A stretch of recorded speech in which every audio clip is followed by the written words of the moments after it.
Once upon a time, two boys grew up playing hockey in the village of Terrace, British Columbia. One of them went on to play in the National Hockey League. The other became a comedian.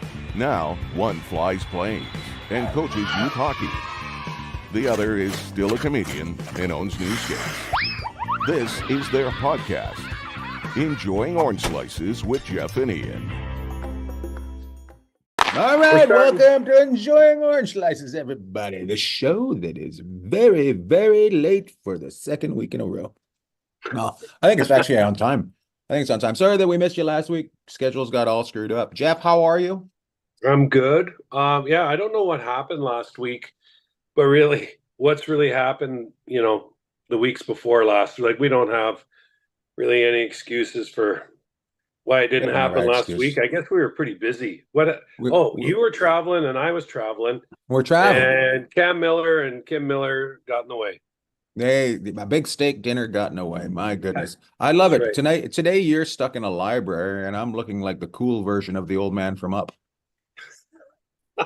I went around this massive room I'm in today and I finally found some light that we could actually record with. So that's not a sliding door behind me. It's just it's fancy decor. That's where he poops, right over on that other side. Right there. Yeah, I love it. I love that we can't get our schedules together, but we both do it from you are on the road right now, and I'm leaving in 8 hours, but we're in our some weeks we aren't able to get it together. We aren't able to find 40 minutes. I love it. I love it. Well, you know what is funny too is we both hate red eyes. But we both kind of do them because you travel on them to get to where you're going a lot. And then I end up working so early in the morning, especially coming off the East Coast. It's like doing a red eye. So we hate them, but we love them. That's what we do. I was always told take the earliest or the latest because flights in the middle of the day are the most likely to be canceled. Is that true? That's I don't know. I never really thought about it that way, but that's pretty interesting. That's look at me. Good. Look at me blowing up the industry's mind. Yeah, with knowledge. I know one thing. Airlines are all over what they call the star flight. Start the star flight on time. What's the star flight? Is that the first flight of the day, right? Oh, so okay. Yeah, it's some acronym, I'm sure. We just call it the star flight because usually the stars are out when the first flight comes out. But yeah, so airlines love that's how you kind of kick off the whole day. So if that flight kind of has some problems, then I guess that would lead to some cancellations in the mid part of the day. And then at night, with those red eyes, you got to get those airplanes to where they're going for the morning. So I love it. Yeah, I love it. Especially East Coast. I've left a lot of hotel rooms early in the morning with the flight's crew, and they're always chipper. And I'm like, shut the fuck up. Because I'm sitting in this van with you guys and I just got an hour's worth of sleep and I just want to get on the plane. And it's interesting when we stay in the hotel and I get on the same plane as them. I'm like, 410's flying this flight. I've seen your hotel room. I don't like it, sir. So I love it. I think it's pretty funny. Hotel vans are kind of either really, really chipper, to borrow your word, or they're just really, really quiet. But when vans are normally quiet is when at the end of the day, you're going back to the hotel and you look around and everybody's on their phone. Right? Everybody's checking things. They're checking stuff out. But in the morning, it all depends. If there's something that's kind of odd that's happened around the hotel, that'll be a conversation piece. But you're right. There's either one or the other. There's no kind of in between. So... And a lot of times you might even engage in conversation. You're like, man, what am I doing talking? It's 4 a.m. No, we need to end the story now so we can just kind of relax and have our coffee. We might as well start saying that this is also a travel podcast and a hockey podcast. And we should actually answer a couple questions each week about traveling. I should ask you questions about traveling and you should tell me how I'm doing it wrong. And then we'll go into hockey because this is basically what it is. It's air hockey. More like air hockey. Air hockey. My Terror goodness. hockey, generally speaking. Well, but here's the other thing. Now we can segue into hockey, because what you'll find, we're talking about morning flights and afternoon and evening flights, late flights. And right now in the NHL playoffs, most teams don't do either. Most teams will leave between 10 and noon where they're going, or 10 and 2, depending which way in the country they're going. A lot of times during the season, they will leave right after the game to go home. But now they stay overnight in the city that they play in, and both teams travel the next day. For Why is example, that? because they, all of a sudden, the body clock's a really important thing. So during the season, it's not. They're like, we got to get out of Vegas, we got to get to Phoenix, or we got to get out of Vancouver, we got to get to Calgary, or on the East Coast. Most of those teams that are out in the New York area, say they play the Islanders, Devils, and Rangers, will have like kind of a hotel that they go back to. So there's not that much travel out east. But the majority of the time during the season, you're going to leave after the game to get to your next, to your next city, unless you're, say, someone like Winnipeg. You play Vegas, and by the time the game's over, it's 11 o'clock at night. You might fly out the next day. But majority of times, and in the playoffs, they're like, oh no, we don't do that anymore. Now we stay overnight. And so I think they stay overnight for a couple of reasons. Number one, body clock. Number two, then the guys can just, go back, have some to eat at the hotel, which obviously they've set up a meal for them. And then the idea is that they get a good night's sleep, and they travel during the, say, bankers hours, right? They travel during the day. And for example, I don't think it's going to make a difference. I think you're going to be tired no matter what. Like, I've never gotten off a flight and not been a little bit exhausted from it. A little bit exhausted. These guys a little bit beat up. It's a little bit different though than the kind of travel. I fly first class, man. Yeah, you do. You're a big shooter. That's right. I forgot about that.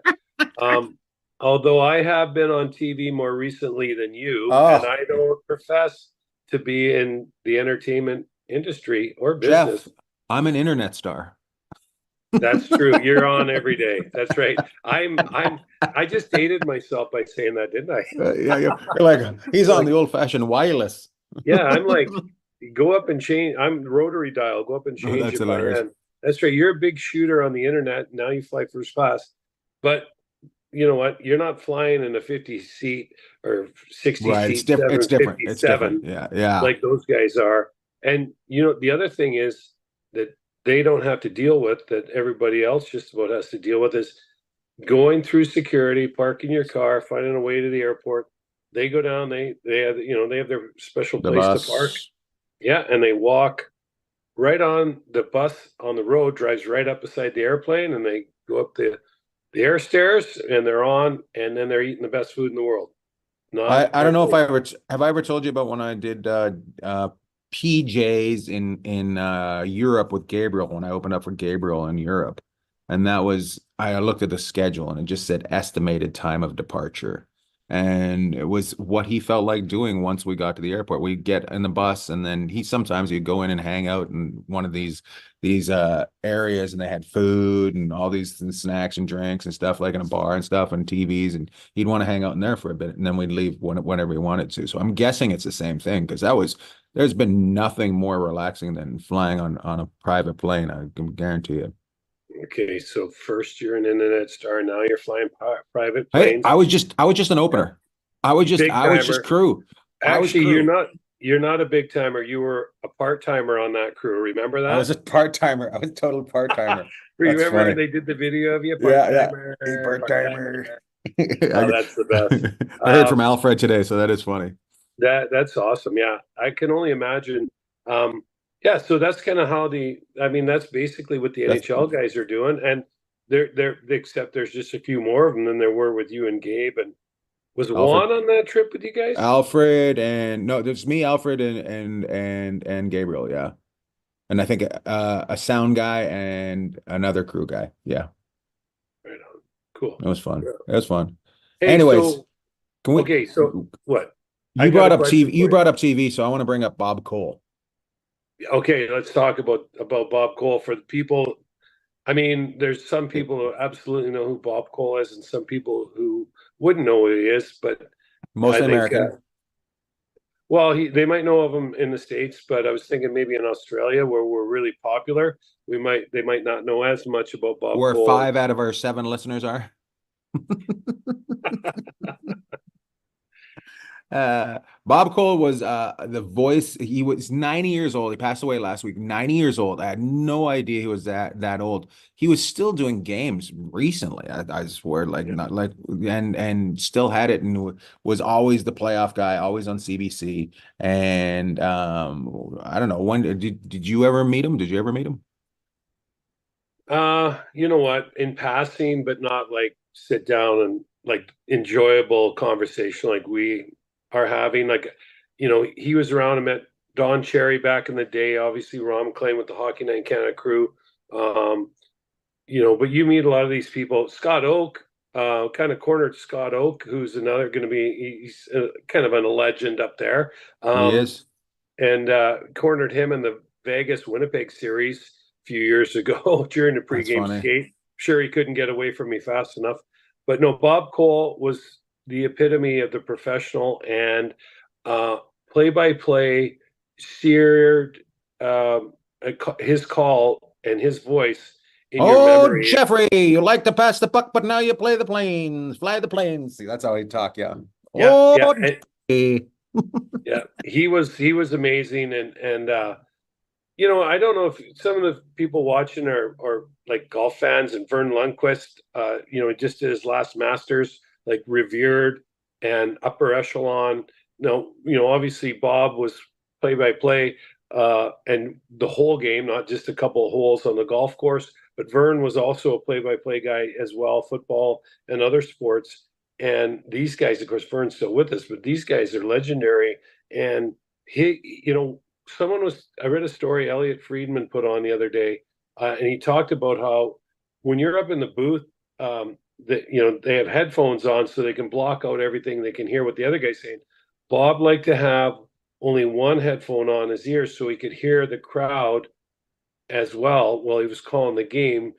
And I think that's pretty unique. Like, because that you would think for a lot of people that'd be very distracting, because it gets crazy in these buildings, especially this time of year with playoff hockey, with the ebbs and flows of the momentum. Yeah. So, yeah, good Maritimer, right? He's from the Maritimes in Canada, and you'd be hard pressed not to find a lot of good people. I guess I should rephrase that. You'd be hard pressed to find a bad Maritimer. Majority of them are just awesome You'd people. Be hard pressed to find a good Maritimer, is what you just said. I didn't say. Did I say a good one? I meant you'd be hard pressed to find a bad one, is what I mean. Awesome. And they're all like, "Oh, that's okay." He's trying to compliment us. I listened to 32 Thoughts when they talked about him, and the one thing that made me laugh was apparently his time from when the whistle started to when the whistle ended was his time to talk. And if anybody else tried to talk, he'd Heisman them. Yeah. Yeah. Shut up. But he wouldn't say anything. He'd just throw his arm up. So yeah, he's really unique. Like, I think for someone, like, we got a little insight from Elliot Friedman on him. And there was a couple deals, like Harry Neal. I knew Harry Neal and Bob were the Hockey Night in Canada, the top guys. So the Monday Night Football or Sunday Night Football now, I guess, of Canada's Hockey Night in Canada. Any day of the week, night football. Yeah, no kidding. They kind of shot holes in that. But Hockey Night in Canada is still the biggest night of the week. Saturday night for, coast to coast, right? And Harry Neal is a real character. And the story goes that they were waiting for Bob, and Elliot was just this young whippersnapper reporter, and he goes to get in the back seat with Harry, and Harry goes, no, he goes, Bob likes to sit in the back seat in the way of the rink so we can talk about the game. So he goes to jumps to the front seat. Bob Cole comes smoking out and looks at him. Young man, what are you doing in the front seat? He says, no way. Yeah, young man, what are you doing in the front seat? That's where I sit.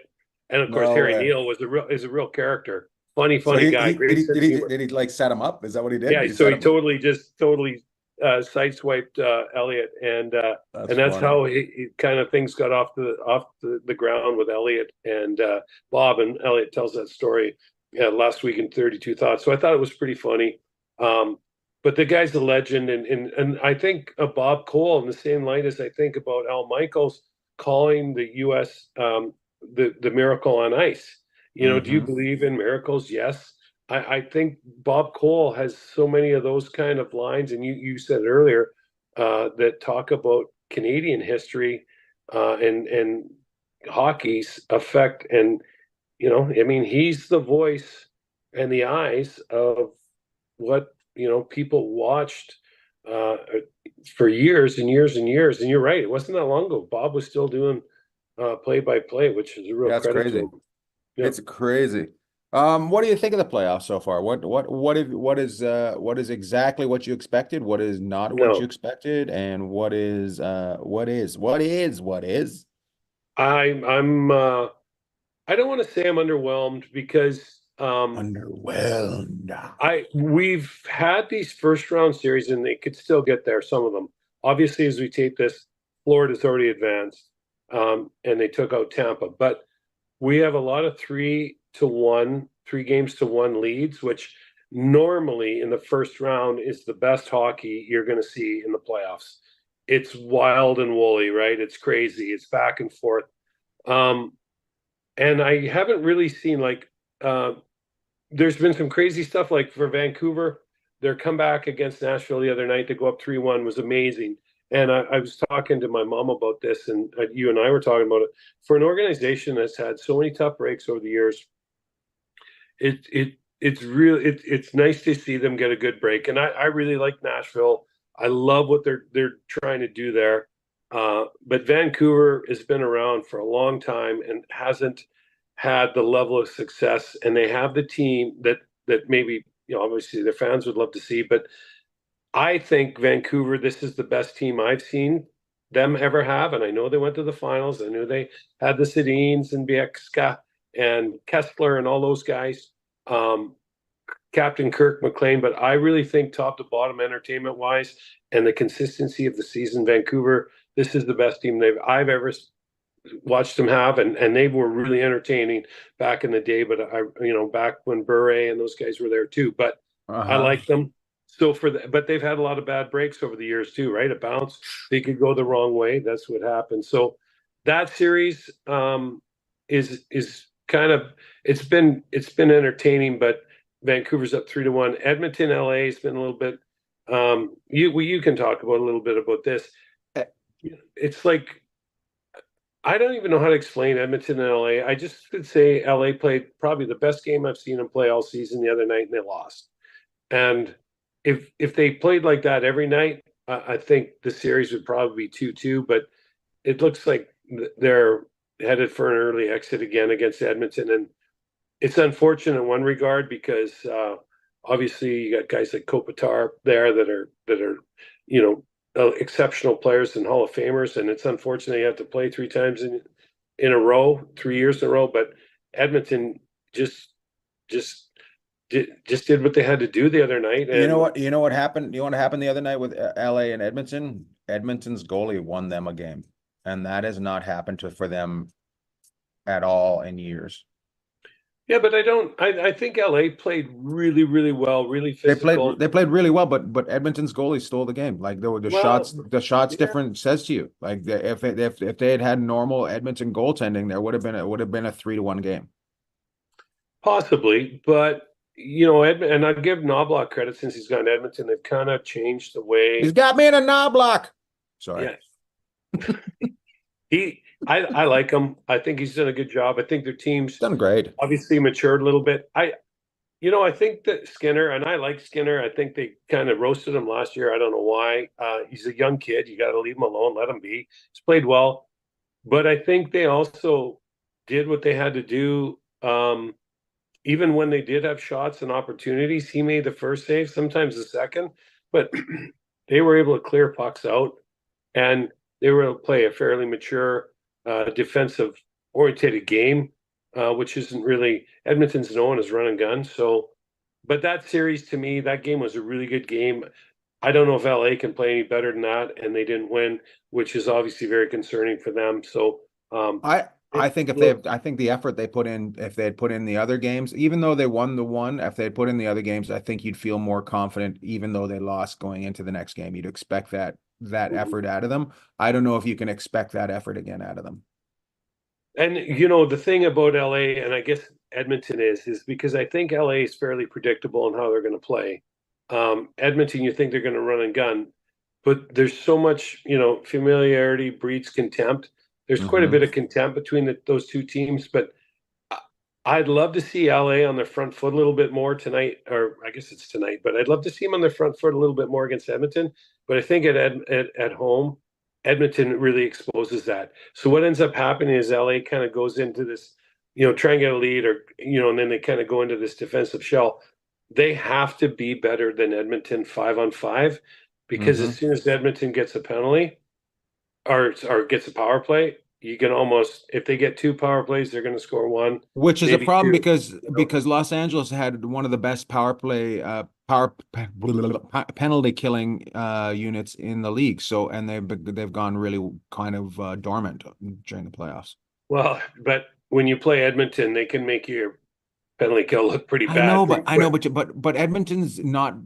I'll give Edmonton this. They've matured more than Toronto has. So they've matured because so we went to the playoff game 2 years ago. So that would Mhm. mean that they've played a minimum of 12 playoff games in the last 3 years. They've probably played 20 is what they played each other against. And I see compared to what we seen 2 years ago, they're Mhm. a different team. But don't you feel that the game we saw a couple years ago in LA ended up winning that game? Didn't that remind you of a lot of the last game they played against each other? It was a game four we went to, wasn't it? It was game five for some reason. Was it game Okay. five? No, So what maybe would have LA no, finished it would in have been front of it would have Edmonton been that it would year. have been four. It would have been four because they would have gone two in Edmonton and then two in Yeah. So yeah, you know what? Edmonton's winning games maybe they didn't win in the past, and they've got some playoff experience over there now. And um, it but you're right about what you said. The game that we seen was much like the last game, but who won the game that we seen? yeah, Los Angeles. absolutely, LA did. And I think where you start to see some of these teams, we'll move on to some of the other teams too, but where you see Vancouver and Edmonton be able to push things over the top is some of their depth guys. Okay. Whereas in the past, the depth guys maybe didn't get as much of a role in Edmonton. And by this time of year, the depth guys in Vancouver, um, a lot of times they weren't even playing anymore. So kudos to Knobloch coming in and kind of changing things a little bit. Nabe. And then kudos to Rick Tocchet. I think we're looking at Vancouver and Edmonton the second round, and I think Vancouver is going to be that should be a heck of a series.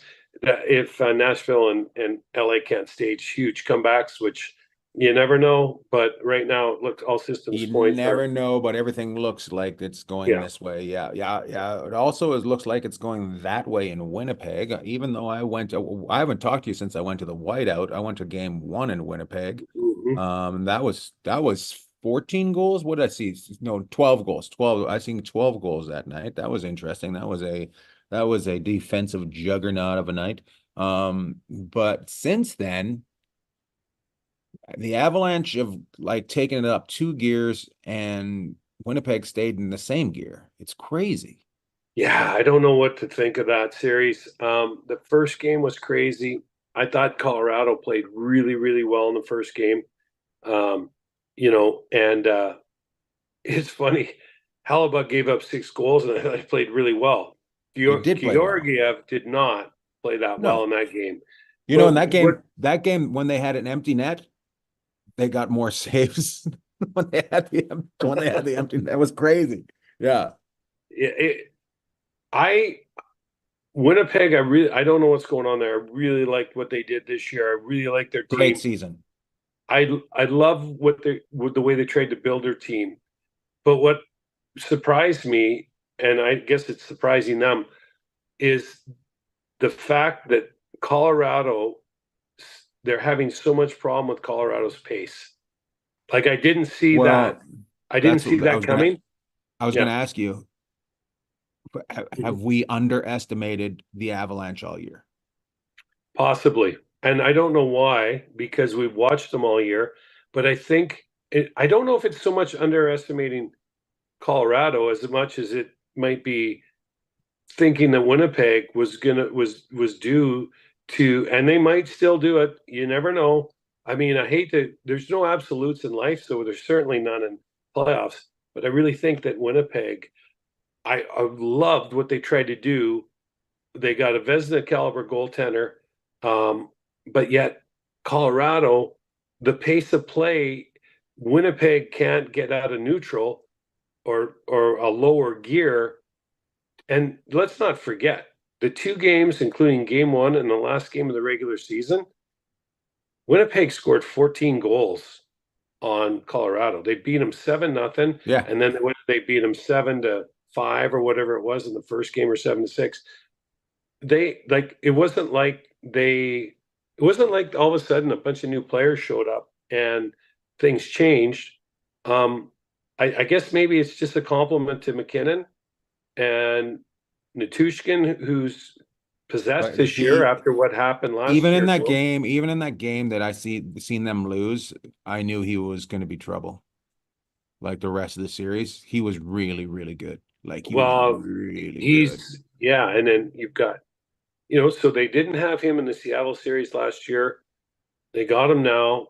They've obviously, and give again, coaching's a big part of this. Give Bednar credit for being able to tighten it up Great in front of hair. Georgiev, but not kind of no, they don't have they're not a they didn't have a departure from how they play and the kind of team they are. Like they kept their identity, Colorado, and then Hmm. Makar's all world, and again, your depth guys are coming in, and your McKinnons and your Makars and Natushkins and Rantanens are leading, but the other Hmm. guys are coming in and doing what they need to do. And quietly, a guy like Devon Taves again.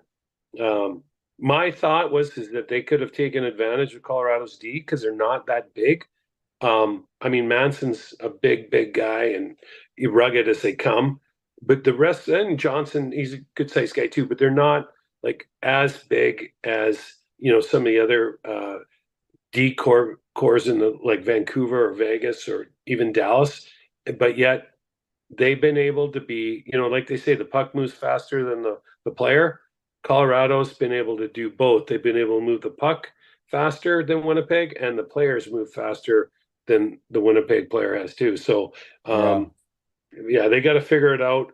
They got to just find a way to get off to a good start and just make it more a low event. And when you make it low event, and it's easier said than done, or I guess easier said than done, but you make it low event, the stars sometimes start to get frustrated. But I see Colorado as a very driven team, and look out. I just see Winnipeg mentally on their heels, and they haven't been on their heels all season mentally, and it's very interesting to watch. Georgiev was like that, and now he's not. Like the first two games, he was like that, and then by the end of the second game, he was suddenly back to being his normal self. Winnipeg hasn't been able to get off their heels. Well, you know what this series reminds me of right now is you looking down into Yeah. the audience and asking people questions, and they're like, "What, me?" And they can't come up with the answer. Winnipeg is trying to process and come up with the answer, and Colorado's already on to the next question. You know what? So You know they're what? tied in knots. And we go back to your old saying and a couple other guys' old saying, keep it simple, stupid. Just Yeah. answer the question. Don't try to figure out something funnier. Just answer honest. And if they just play an honest game, they'll like they'll get there. But they're Yeah, overthinking it, right? yeah. I would have to say my biggest surprise and probably disappointment so far in the playoffs is what Winnipeg has done from the last three games. I did not see that coming. I did not think that they were just going to blow through Colorado, but I think after watching them with Vegas last year and how that series went and the adjustments they've made, um, we're still waiting to see that come to fruition, and we will see by the time you and I chat next week, which we will chat next week because we're both off Tuesday or Wednesday, whether or not they were able to find the answers. And I should say this comes questions. out on Wednesday. This comes out on Wednesday, and we're talking on Tuesday. So we don't know what happened in the games tonight. So Winnipeg could already be out before this comes. Vancouver could already be moved on. Who else is playing tonight? Is Let's see. Boston and Boston Toronto. and Toronto. Yeah. So Let's talk about them. Let's talk about Boston and Toronto, and then we'll just wrap it up on the other two and blah blah blah. Sounds good. Okay. Boston. Here's the thing. Boston, strong team, knocked out last year. President's Choice winner last year. And there's nothing better than the President's Choice. It's the equivalent of Western Family. That's how good it is. It's the Western Family's Choice winner last year. It's Kirkland brand. Yeah, it's Kirkland. It's good old fashioned Kirkland water. But so Boston last year gets knocked out. Remember Tampa? They won and then they got knocked out immediately. Like they won the President's Choice and then they got knocked out immediately. I feel like Boston's got a touch of that going for them. And Toronto, just even though they've made expensive changes, nothing's really gotten better there. They've always done what they've done in the regular season. Like it's always been the same, but there's nothing new. And I can't believe DiGiorno Pizza hasn't played at all. Like this, they don't know if he's playing it tonight, but like you got to put a guy like that in, right? DiGiorno Pizza. DiGiorno, what? Giordano. Yeah. Jeez, I should have. You know what? I should have stayed with the President's Choice. Isn't it Dr. Otker up there now? I don't know. Is it DiGiorno? I don't know. But okay. Here, I'll keep it quick on this one. When you watch Toronto play, you're like one night you're like, wow, and then next night it's amazing. Like, wow, what happened? Like one night it's the greatest show on ice, and I would put Toronto when they're going up with Colorado for pace. Like when they come through Vegas, and I've watched them play over the years, I'm like, that is crazy, and look out. And then the next night, they get pumped. But with Boston, you get the same thing every night. And it might not mean a win, but it's the same thing. You get every the same effort, same game. And you get people that pass the torch down through the time in Boston. And now Marchand's got it. And Pasternak and McAvoy is but don't sleep on guys like Carlo. These guys mean so much, and they put that jersey on and they all play the Boston Bruin way.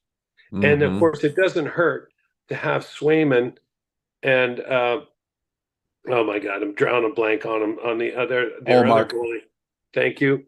Those guys are awesome, but you can't sit there and look at Toronto's goaltending and say, well, that hasn't been up to par. It's been fine. So which Toronto are you going to get? Because we know which Boston we're going to get. And, that's kind of all I have to say about that. I'm not the least bit surprised. Again, disappointed to see that Toronto hasn't been able to find their way forward. And now, between Nylander being injured and whatever's going on with Matthews, there seems to be... I was going to bring that up. A lot of people got some sort of sickness in the league. Almost like, oof. A lot of people have been out with the flu during these first round. Yeah, well, I don't know. Is that another way of saying COVID now? I don't know. But obviously it's very concerning when you have young people, and these guys are all young, that are getting hit this hard with something. So you'd expect people in our age range to maybe go down a little bit harder, but not the young people to be down for days on end. So yeah, that's my whole thing with those two is one team, what you're getting every night, and that's Boston. The other team, it's like flip the coin, because when it's good, it's really good. But when it's not good, it's really, really not good. I only want Toronto to stay in a couple more weeks because I know it's going to be not until October that I get to speak to Luciano again. Well, there was obviously some concern with the Toronto fans before the series because we haven't heard from Luch since you were in Vegas. So obviously, maybe he That's just so shut funny. her down then. He's like, like, No, I seen him getting his toenails painted blue. yeah, he hibernates in the summer. That's what he does. He He's hibernates. reverse bear. He's And reverse Pete, we bear. should maybe give our tip of the hat to Luch too before we go. If anybody's ever watched the Juno Awards and some of those great jokes and some of the great things that happen on the Juno Awards up in Canada, Luch he helps write that stuff. So him and Christine, Luciano's him yeah, and his wife are. And if you ever watch Hallmark Christmas movies, you've probably seen one of Luciano's. He's fantastic, but he is a diehard Maple Leafs fan, and the frustration he has with that team is unbelievable. But I think you always say that they put too much money into 4 or 5 guys and don't spread it throughout the team. That's what you're going to get. It's a team game, no matter what. There's stars in the game, but it's still a team game. If you don't have a team, you're never going to win. and where are you going to spend your money, right? Okay, so where you, and most of the teams, most good teams, will spend money on their blue line. Okay, not all of them, but majority of them. Like if you look at the teams that have won the cup in the last bunch of years, their defense has been operating at an elite level. And I get it. Matthews, he's all world. Marner's Yeah, well, is pay for him. and you got Nylander. Hey, this kid's come on, and he took a lot of abuse out there in the press, and he still was able to rise to the equation. And then you pulled Tavares out of the Long Island, and everyone thought that was the greatest deal in the world at that time. But we're such a society of convenience now. If it doesn't work out right away, and then Tavares has been there a while, so it's not like people haven't had time to judge His it. But contract's up this summer, right? is he? I think he is. Well, there's what, $10 million for him right there, or 12. whatever I they're think paying him. 12. Yeah. So okay, moving on. Half of my contract. Anyways, That's right. Yeah, that's about right. Washington, New York, nothing that we didn't expect. No. Give Spencer Carberry, the head coach of the Caps, a lot of credit. First year guy came in. He's in between. That's an organization that's in between. And if you have a chance to make the playoffs, you absolutely make them. But you had a guy that he thought day one was going to be a really big part of his team. Kuznetsov is now basically waived him for nothing, sent him over to Carolina. You had Ovi, you got Tom Wilson, I got Carlson on D, which are kind of your guys that you won the cup with, and then you got these young guys coming in. And so, good job for him. And then good job for Laviolette too, getting the Rangers to play at the level that most people expect them to be at all the time. So, there wasn't much there in that series. Washington, though, I would say a lot of people didn't have them, picked to make the playoffs, and they made it. So, but I don't know what changes in Washington next year. I think they're kind of a bubble team again. And if you look at the haves and the have-nots, there's, as we get into the round of 8, you're going to start to see, the real difference in the top upper echelon NHL teams, I think. That's right. And then we go down to Carolina and Long Island. Long Island kind of playing exactly where I thought they were going to be. I thought it would go 5, and it looks like it's going to wrap up tonight. So, Mm-hmm. another one that kind of just snuck in, right? The Islanders. Yeah, I mean, I think So the Islanders are less a surprise than Capitals were, because the Islanders, we all know what they do. They shut you down. They grind you out, and they do a really good job of it. The Caps were kind of, not great defensively. Well, the Islanders have always kind of been, tight checking, and Patrick Waugh found a way to get them in. They've had a hard time hanging on to Carolina. They were up big.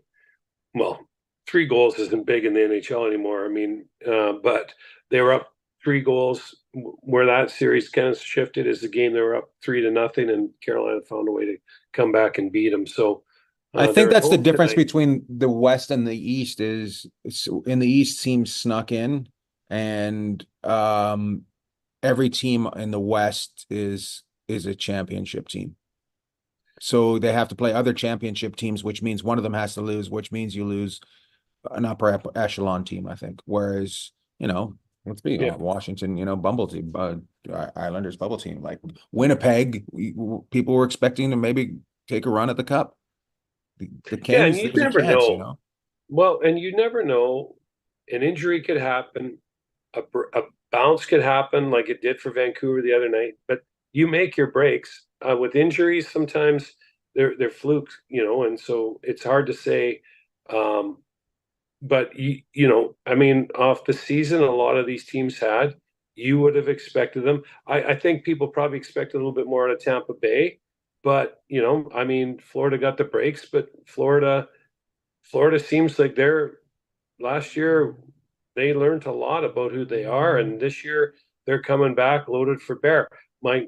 Just moving on to that series, my only thing about Florida, and I said it last year, is can they maintain their discipline as time goes on? And if the refs call it tight, they're going to be in penalty trouble. If the refs let things go, that plays right into Florida's kind of way that they play, and that's take you out in the alley and figure it out that way.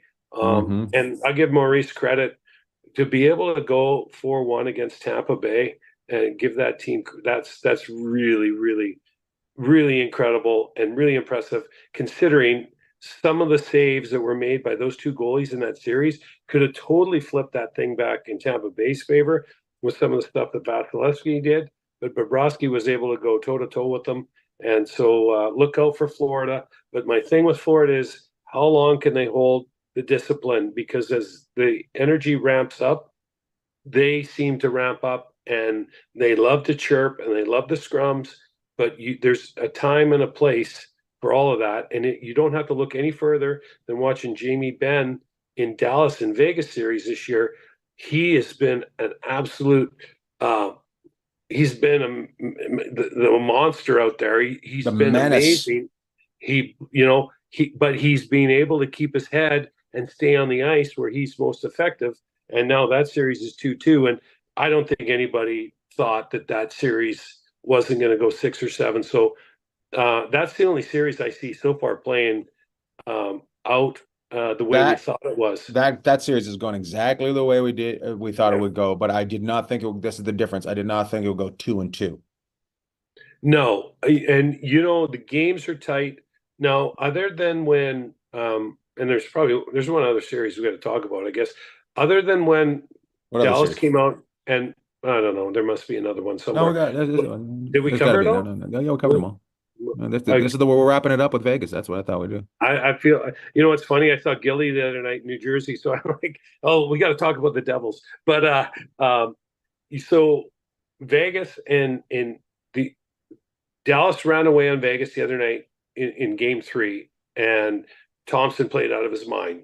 Amazing. That's the only part of this series that's kind of gone a little bit off kilter. But Vegas has been more undisciplined than Dallas this year in this series, and so they paid the price for that in Game 4. If you haven't watched any of the series, there's some young kids that are playing with Dallas. This Wyatt Johnston and this Stankoven kid that they've just plugged in. They've got, I think his last name's Bork, who was the AHL Player of the Year that they just called up. So They things didn't are play. looking really good in Dallas, and Dallas has got the mix that I think Washington would love to have. The veterans with the young guys and the young energy coming in. But I do believe in the end that the series will be decided by how players like Pavelski, Sagan, Stone, maybe a Hurdle, how some of these veteran You love stars. Hurdle. You know what? I love Butchie. I love Cassidy. Like I just think the guy is a great coach. My only thing is he's playing left wing right now. I I guess because I just look at him in the same light as I look at Kopitar. I get it. You got all these guys. You got to figure out where to put them in your lineup. You want to put Stevenson at center with his speed, with Hurdle on the wing and Stone and stuff like that. I just think that Hurdle is such an effective presence as a centerman. But here's part of the deal when you acquire a guy at the deadline. and then he was injured, and he only came back and played like 4 or 5 games. Your D zone coverage is much easier for a winger than it is a centerman. So part of the reason you could be seeing him on the wing is because there's not as much responsibility for him to worry about. And you won the Stanley Cup with the 4 guys who are playing center for you in Vegas. So that's all I can think there. But I That's do interesting. believe a veteran guy, and it could be Ben, who's been phenomenal in this series. I do believe it's going to be a veteran guy that's going to turn the tables ultimately for Vegas or Dallas. And here's something to keep an eye on. Vegas has been very physical with Dallas. Dallas has been, they're getting to their game. They're playing really well. But Dallas is only playing 5D right now. And over a 7-game series, and they're going to play every other night now until this thing's done. And they're going to travel to about 3 hours between Vegas and Dallas. That could take its toll. If Vegas holds its discipline, that could take its toll.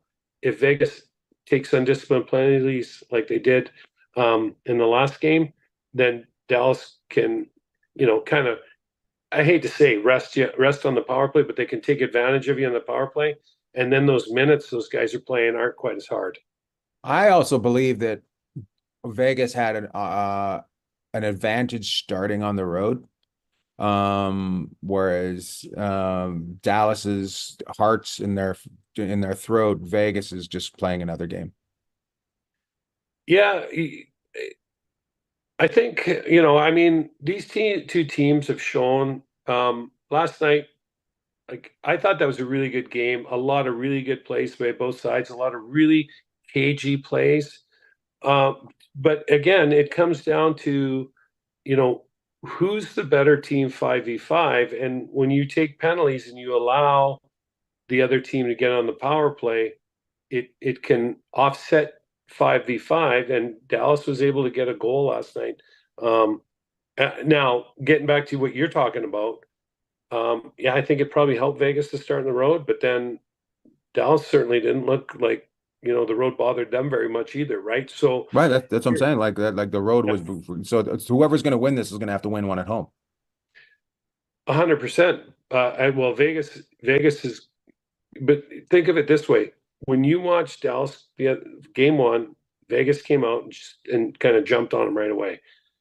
When Dallas came into Vegas game 1, they jumped on them for the first 30 minutes of the game. I've never seen, like, the domination was crazy. I've never seen anything like that. And last year, Vegas was, I think, 9-3 in their run at home, and they lost the first game to Winnipeg.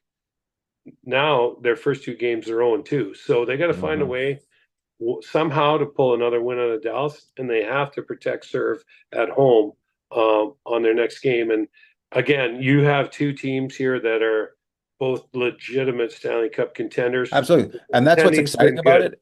What's exciting about it is that a Stanley Cup favorite is going to get knocked out one way or another. Yeah.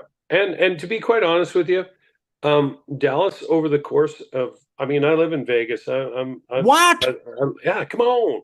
I like the Golden Knights. I mean, they've been a huge impact on our community. I talked about that many times, but but I can be Switzerland. One of the things, and which you can't be, because if we talk about the Canucks, if we talk about the Canucks, you'll start all getting all fidgety. But one of the things I'll say, team's got to win. My team's got to win. Yeah, exactly. Having a parade. I'll tell you a quick Canucks story after this. So, but what Dallas has done over the course of this year, better than Vegas, and we'll see if Vegas can find that mojo again. Dallas has done the little things of the game consistently better. They've been really good 5-on-5. They've been spectacular on power play and penalty killer. They're in the top 10 in both of those. Might even be top 6 or 8. Like, they're right up there. So over the 82 games, Dallas has done a really, really good job of being very consistent. And so if you watch their last 2 games as part of probably game 2 in Dallas, as they started getting better, you start to see the real Dallas Stars. We've seen glimpses of the real Golden Knights, but the Golden Knights have had a lot more uneven season. Part of it, Stanley Cup winners trying to mentally That's why it's tough to back in win it. twice. But I'm just saying, we've seen this with Stanley Cup champions before, where they've had a tough time, and they don't have time anymore to figure it out. They're against one of the top 3-5 teams in the league, against the Stars. You know, at the end of the day, there could easily be a parade in Dallas. So, yeah, you don't want to be in a parade in interesting Dallas. see. You do not want to be in an open car in Dallas. Oh, geez. But I'll say this much. I will say this much. It's going to be a veteran that turns this series, in my opinion. Okay. Nice. Good speech. Yeah. Good speech. We got to wrap this up. Do you have any shout outs? Yeah, I got a shout out to the guy. Well, I'm going to shout out some other people. I'm in the Seattle airport the other day, and here's a guy in the Starbucks line with a Vancouver Canucks the old blue jersey on. He's got a hard hat with a red light on the top of it, walking through the airport, and he's in the Starbucks line. Can see him looking in his wallet. And all I can imagine him saying to the guy when he was getting the coffee, he's like, when the guy says, "Yeah, that's $7.50," and he looks at him and goes, "American?" That's hysterical. That's exactly American. Hey, I should I shout out that guy. I should shout out the guy that me and Busky were getting a beer in at T-Mobile last year, and the guy goes, "That'll be $18 American." I don't know if he heard it, like caught a little accent or something from me and Busky. We're like, $18 American. Well, we didn't think we were paying something else. He goes, "Oh, you'd be surprised how many times I get asked that." So, that's anyways, hysterical. You guys got thrown. At least two douches are expecting it to be in Canadian. I love it. But I you know what? It makes me feel good to see Vancouver doing well again, and this guy walking through the Seattle airport all decked out. And we didn't even talk about while we're on Seattle, we didn't even talk about Dave, them looking for a coach too. But we'll get to that next week or the week after. Next week. Or around the time we have a guest, probably around Christmas. Yeah, once in a while. It's Christmas guest. I'm going to do a quick shout out. We're going to wrap this up. Quick shout out to everybody at Belmont Shore Veterinary and Hospital that took care of our Dr. Henry Wong last week. And we salute you in a big way. Thank you so much. Love to all.